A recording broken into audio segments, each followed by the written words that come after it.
Assalamualaikum warahmatullahi wabarakatuh. Bismillahirrahmanirrahim. Ashhadu an la ilaha illallah wa ashhadu anna Muhammadur Rasulullah. Allahumma sholli ala sayyidina Muhammad wa ala ali sayyidina Muhammad. Rabbi shrah li sadri wa yassir li amri wahlul 'uqdatam min lisani yafqahu qawli. Amin. Bismillahirrahmanirrahim. Hakikat bersujud kepada Allah. Bersujud kepada Allah selama ini dipandang pada sudut syariatnya, yakni sujudnya badan ketika sholat. Inilah yang dimaknai bersujud. Badan-badannya yang bersujud.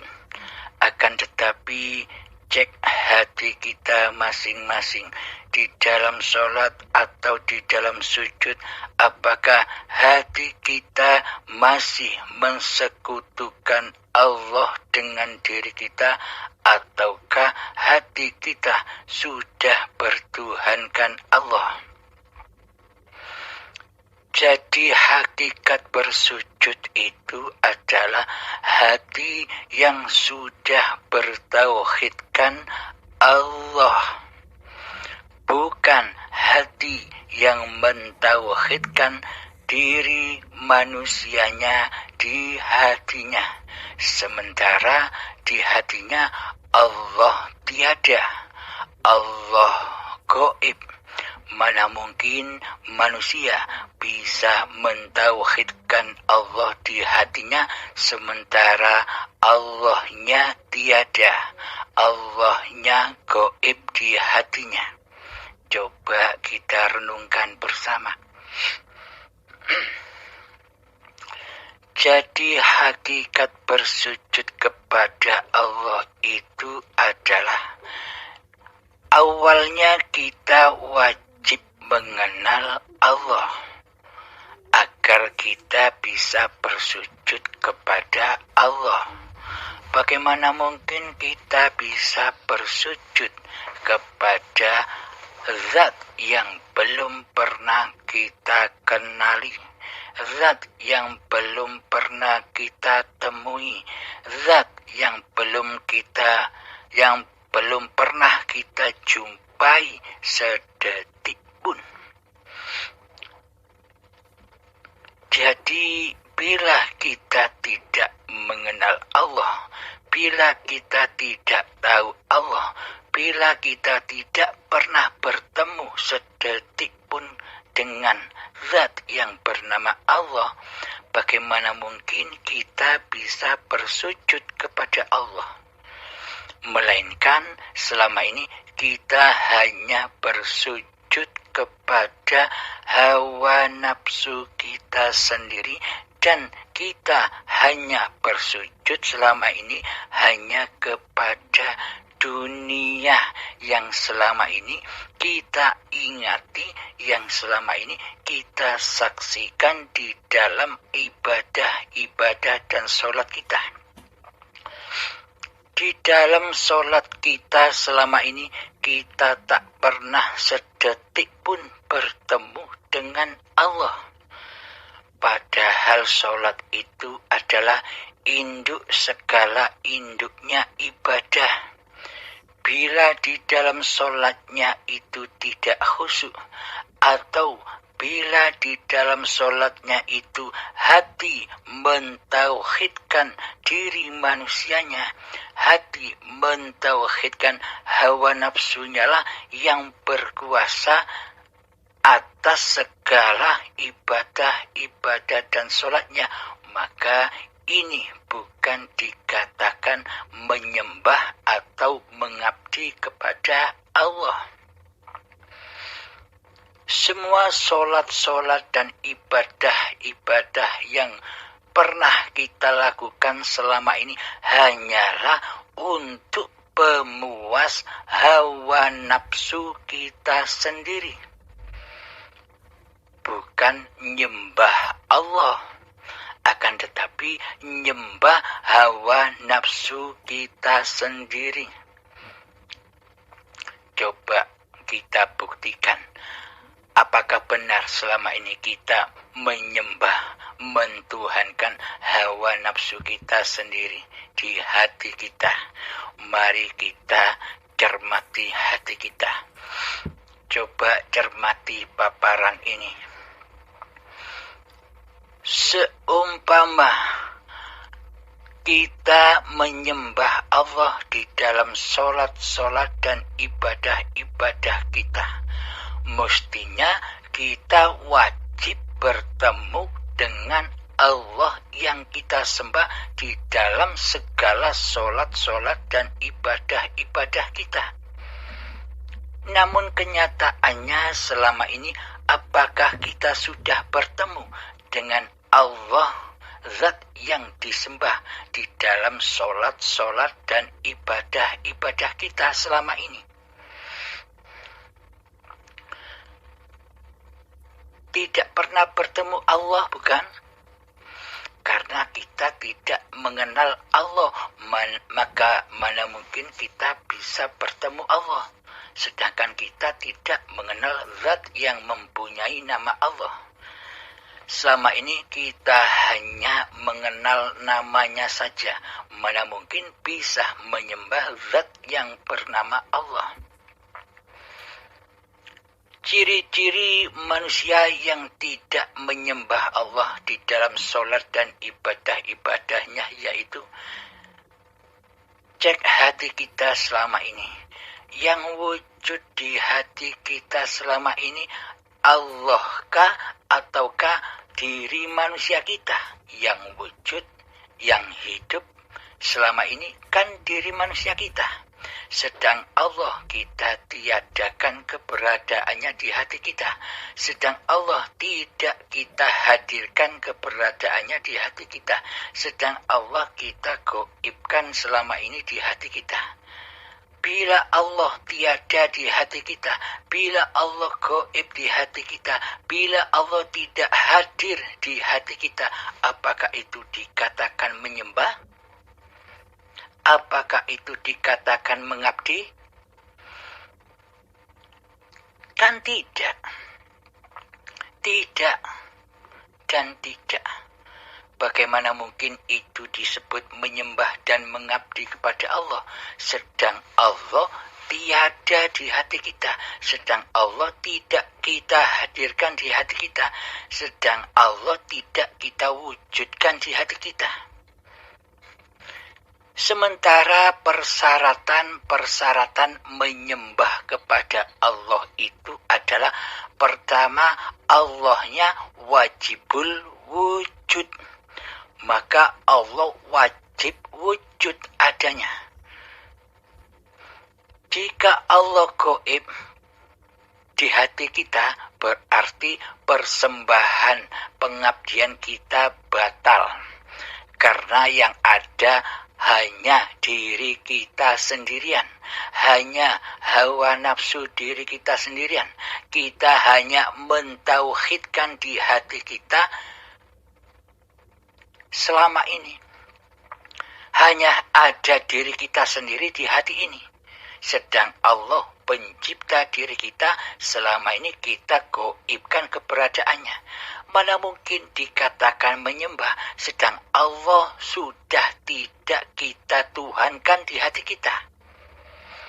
Mana mungkin dikatakan mengabdi, sedang Allah zat yang menciptakan diri kita sudah tidak kita jadikan pencipta seluruh perbuatan dan seluruh syariat-syariat yang dikerjakan oleh diri kita selama ini.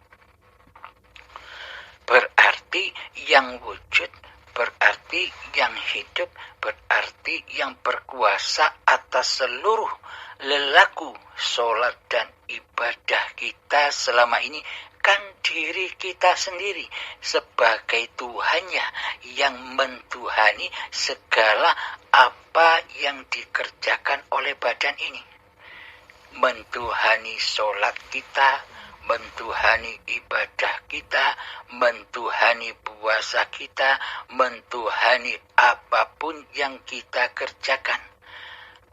Tak ada hubungannya dengan Allah. Karena Allah di hati kita sudah kita anggap Allah itu tiada. Allah itu gaib.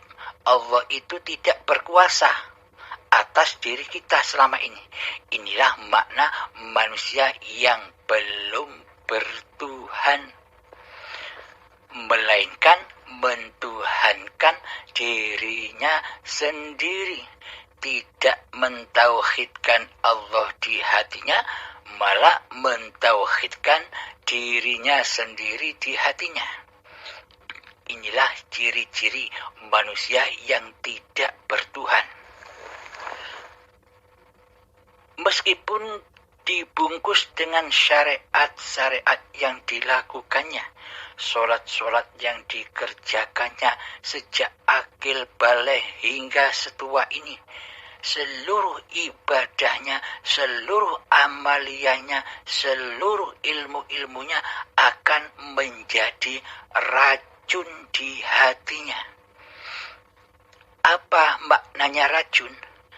Ibadah, amaliyahnya, ilmunya hanya membuat dirinya bangga, hanya membuat dirinya merasa terhormat, hanya membawa dirinya merasa mulia atas ibadah-ibadahnya serta atas ilmu-ilmu yang dimilikinya. Sedang Allah di hatinya sudah tidak ada, tidak hadir, tidak wujud, tidak hidup di hatinya. Inilah ciri-ciri manusia yang tak bertuhankan Allah. Kenapa semua ini terjadi? Karena selama ini kita beragama dan bertuhan hanya di syariat saja. Hanya badan-badania saja. Hanya mencontoh dohir-dohirnya junjungan kita Nabi Muhammad Sallallahu Alaihi Wasallam saja, nyontoh badannya, nyontoh laku syariatnya. Akan tetapi selama ini kita luput mencontoh Kanjeng Nabi Muhammad dalam keadaan hati Kanjeng Nabi Muhammad saat melaksanakan sholat-sholat dan ibadah-ibadah. Kemana hati Kanjeng Nabi Muhammad saat sholat dan ibadah? Apakah mungkin hati Kanjeng Nabi Muhammad ketika sholat sama halnya seperti keadaan hati kita ketika sholat? Yakni hati kita ketika di dalam sholat, hati kita hanya menyaksikan dunia. Hanya menyaksikan urusan-urusan dunia. Nah, berarti di dalam sholat itu kan bukan menyembah Allah.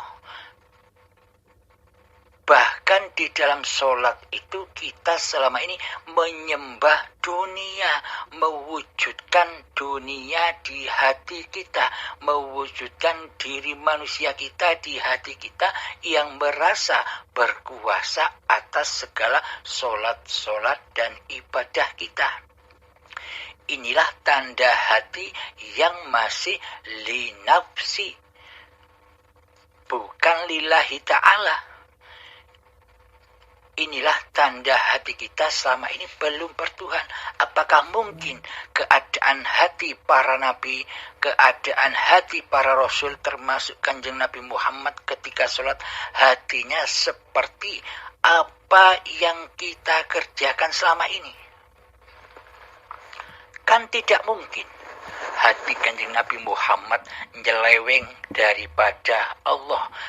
Kan tidak mungkin hati Kanjeng Nabi Muhammad berselingkuh dari selain Allah. Kan tidak mungkin hati Kanjeng Nabi Muhammad mensekutukan Allah dengan dirinya di saat ibadah dan sholat.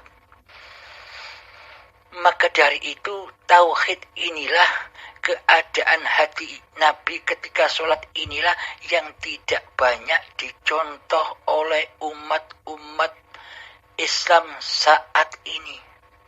Kebanyakan umat-umat Islam saat ini hanya mengejar ibadah-ibadah dohir, hanya mengejar ibadah-ibadah syariat, hanya mengejar pahala-pahala yang dikerjakan atas seluruh ibadah dan sholatnya. Akan tetapi hati tidak dibangun, hanya membangun raga-raga saja. Coba kita tafakuri bersama. Coba kita ilustrasikan begini. Apakah mungkin seluruh ibadah kita sejak akil balik sampai setua ini mendapatkan pahala dari Allah? Apakah mungkin tanpa kita mengenal Allah dahulu? Tidak mungkin. Tidak mungkin seluruh ibadah dan sholat kita selama ini mendapatkan balasan pahala dari Allah. Karena selama ini kita tidak menyembah Allah, melainkan kita selama ini menyembah hawa nafsu kita sendiri di hati kita. Maka dari itu ikutilah junjungan Nabi besar, junjungan kita semua, Kanjeng Nabi Muhammad SAW, bagaimana keadaan hati Nabi ketika sholat dan ibadah. Tentulah hati Kanjeng Nabi ketika sholat dan ibadah, hatinya langsung ketemu Allah. Inilah yang dimaksud menyembah dan mengabdi. Ketika kita sholat, tapi hati kita ketemu dunia atau menyaksikan urusan-urusan dunia, apakah ini yang disebut menyembah dan mengabdi kepada Allah? Bahkan ini dosa yang besar. Meskipun dibungkus ibadah dan sholat, tapi hati kita berdosa yang besar, mensekutukan Allah dengan dunia di hati kita. Kita telah menyimpang jauh dari ajaran-ajaran Kanjeng Nabi Muhammad. Bolehlah raga-raga, bolehlah syariat kita tidak menyimpang kepada ajaran Kanjeng Nabi Muhammad. Akan tetapi hati kita selama ini menyimpang jauh dari ajaran-ajaran Kanjeng Nabi Muhammad Sallallahu Alaihi Wasallam yang selalu mentauhidkan Allah, yang selalu mengesahkan Allah di hatinya. Inilah yang tidak kita ikuti selama ini. Kita hanya membangun ibadah-ibadah ragawi saja. Hati kita masih kufur kepada Allah. Bagaimana mungkin kita disebut seorang yang muslim, tapi hati kita tidak menyembah Allah? Disebut Islam dan Muslim hanya di sisi manusia. Di sisi Allah kita disebut kufur akan Allah, mensekutukan Allah dengan diri manusianya. Coba kita fahami, di dalam sholat kita akan wajib ketemu dengan Allah. Inilah yang dinamakan menyembah. Akan tetapi bila di dalam sholat kita tidak pernah bertemu dengan Allah, apakah ini dikatakan sholat? Bukan. Itu hanya olahraga badan, yang mana di dalam olahraga itu hatinya selalu mensekutukan Allah dengan diri kita selama ini. Karena selama ini sudah kadung lamanya kita menjadi Tuhan, menjadi penguasa atas hidup dan badan ini, memang sangatlah amat sulit untuk mempersembahkan untuk mengabdikan kembali hidup ini Allah sulit. Karena hidup selama ini telah lama diakui oleh manusia sebagai hidup manusianya sendiri-sendiri. Maka dari itu Allah mengutus Kanjeng Nabi Muhammad dengan syariat-syariat yang mana tujuan syariat-syariat itu didatangkan agar umatnya bisa kembali kepada Allah lewat seluruh niatan ibadah yang sholat yang dikata akhirnya ada kalimat lillahi ta'ala, agar manusia tidak terjebak dengan linafsi. Jika hati masih linafsi, itu tanda seluruh ibadah dan sholat kita ditolak oleh Allah karena tidak menyembah Allah. Mana mungkin ibadah kita diterima oleh Allah sedang kita tidak menyembah Allah, melainkan menyembah diri kita sendiri. Maksudnya menyembah diri kita sendiri yang wujud dan yang hidup di dalam hati kita ini kita anggap hidup dan badan kita sendiri, bukan milik Allah. Inilah penyebab ibadah dan sholat kita selama ini ditolak oleh Allah karena tidak menyembah Allah. Maka dari itu sebelum kita menyembah Allah, sebelum kita bermakrifat kepada Allah, marilah kita makrifati dulu siapa sih diri manusia ini, siapa sih diriku ini. Maka dari itu ada hadis, man arafa nafsahu, barang siapa yang mengenali hakikat diri sejati manusianya, faqad arafa rabbahu, maka ia pasti mengenal Tuhannya. Bagaimana mungkin manusia bisa bermakrifat kepada Allah sedang kepada diri manusianya sendiri manusia belum bermakrifat? Siapakah dirimu? Dari mana asal usulmu?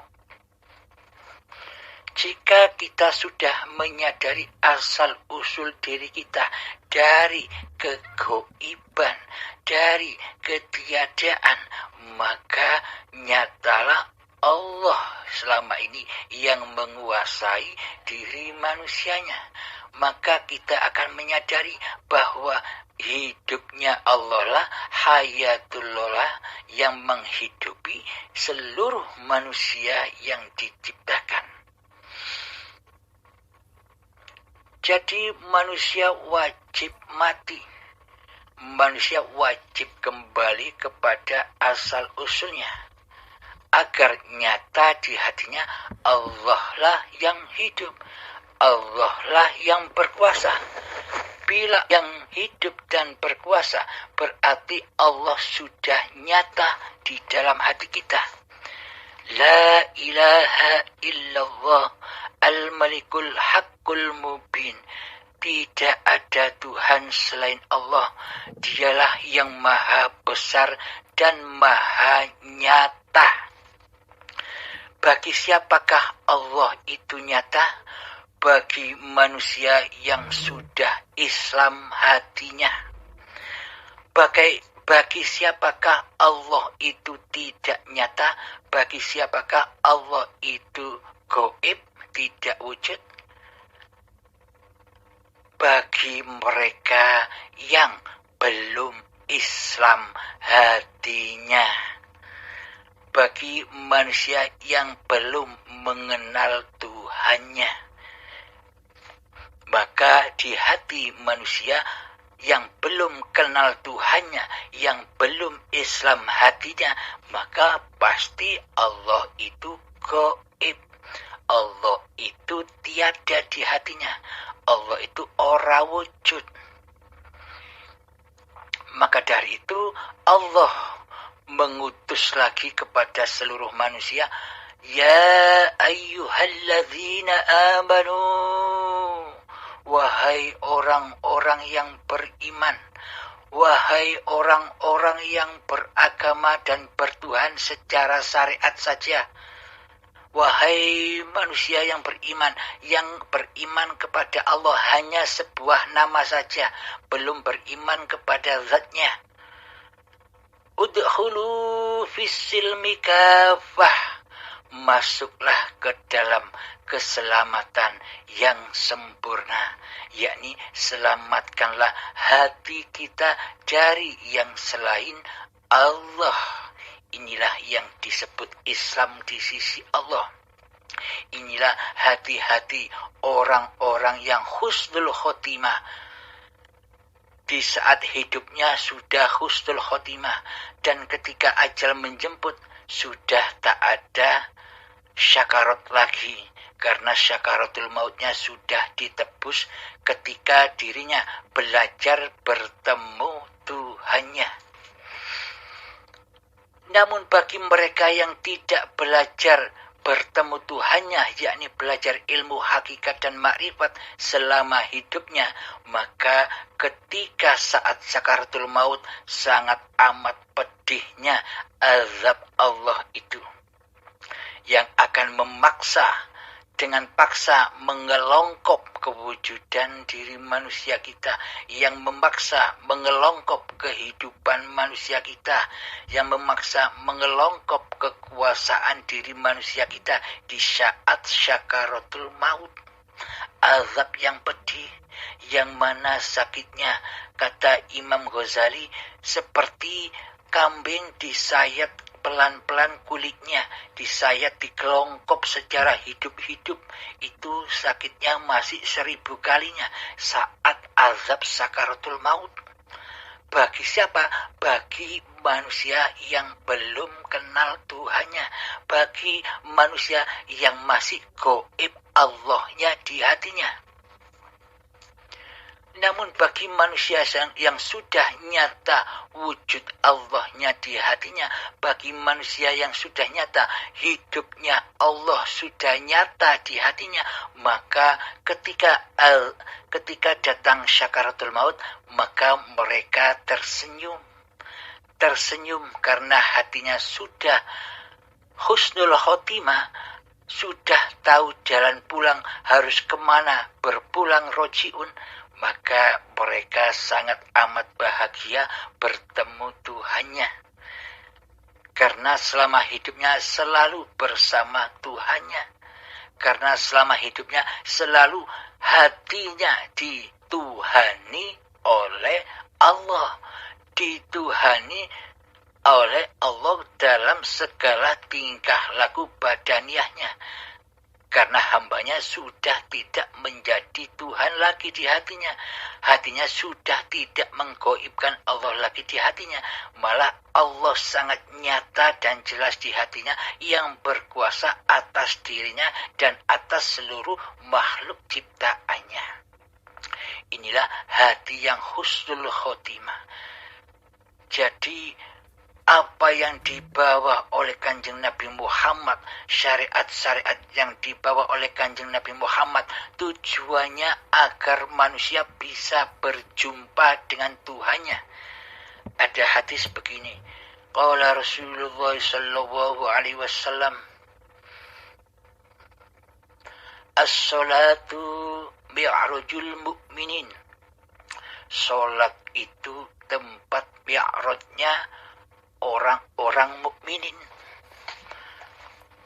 Jadi sholat itulah induk segala induk ibadah. Bila sholatnya hancur lebur, bila sholatnya tidak khusyuk, berarti seluruh ibadahnya hancur lebur. Sejak akil balik sampai setua ini hancur lebur, karena di dalam hatinya masih linapsi, masih fana, menyembah yang fana, menyembah dirinya sendiri di hatinya. Akan tetapi bagi hati yang sudah nyata Allahnya, bagi hati yang mana manusia sudah kembali kepada hakikat diri sejatinya yang tak wujud, yang tak hidup, yang tak kuasa, maka Allah lah yang wujud di hatinya, Allah lah yang hidup di hatinya, Allah lah yang berkuasa di hatinya. Maka inilah yang dimaksud sholat itu, yakni hati yang selalu mi'raj kepada Allah, hati yang selalu bertemu Tuhannya. Bertemu itu bukan ketemunya hamba dengan Tuhan. Bertemu itu bukan ketemunya antar dua pihak. Jadi yang dimaksud bertemu Allah itu ketika manusianya sudah tidak hidup lagi, ketika manusianya sudah tidak wujud lagi, ketika manusianya sudah tidak berkuasa lagi di hatinya. Yang ada hanya la ilaha illallah al-malikul haqqul mubin, tiada Tuhan selain Allah, zat yang maha besar lagi maha nyata. Maka hati yang seperti inilah hati yang lillahi ta'ala, hati yang mukmin, hati orang-orang yang ada di sekeliling Nabi Muhammad sallallahu alaihi wasallam, karena mereka sudah mengikuti apa yang disyariatkan oleh Kanjeng Nabi Muhammad, yakni di setiap sholat dan ibadah hatinya tetap pancar kepada Allah, hatinya selalu mi'raj kepada Allah, hatinya tidak mensekutukan Allah dengan dirinya, hatinya tidak mensekutukan hidup Allah dengan hidup dirinya, hatinya tidak mensekutukan Allah dan mensekutukan kuasa Allah dengan kuasa dirinya. Inilah hamba-hamba yang selamat, inilah hamba-hamba yang sudah rojiun kepada Tuhannya. Inilah hati yang suci, hati yang terkuasai oleh Allah yang Maha Suci. Alhamdulillahirabbil alamin. Semoga paparan ini dapat memanfaati terutama diri saya sendiri dan kita semua. Semoga Allah selalu membimbing hati kita semua. Akhirul kalam. Assalamualaikum warahmatullahi wabarakatuh.